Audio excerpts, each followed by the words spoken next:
भगवान कसम काय का आज तो ते भारी झक्का न लगत हस क्या हात मजाक करते अरे मजाक नहीं करो कहीं सिर तो नहीं में कैसे?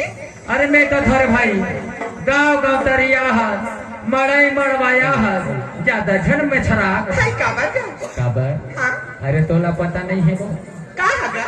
अरे मैं सुने हो यहाँ पूरा मन पड़ो तो आई कैसे कही? आंखें मार दी हो सुना था सुना ना?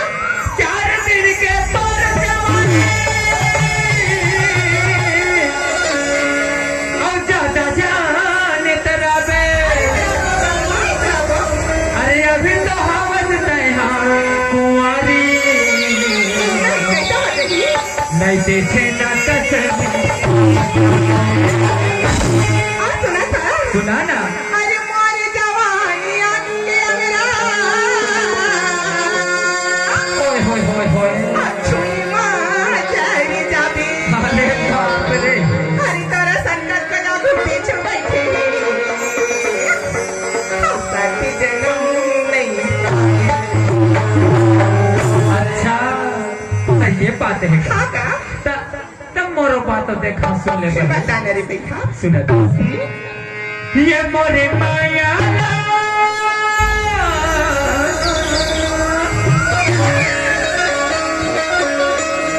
हो ला ला ला ला कैसे चटनी डाल दूं?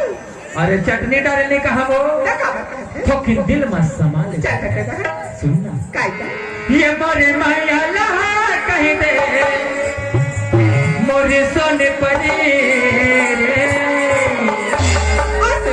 सुना ना तर महिला हा कहू हाँ तहन का दे विनिमय करायचं अरे मोर करेला चानी जीव ले डालिस रे तोर माया में ना हाँ मैं भरवा कारी का ठोस कर दी भाई अब तो ठिकाना नहीं सुना था सुना ना तोला दे हो रे मोदे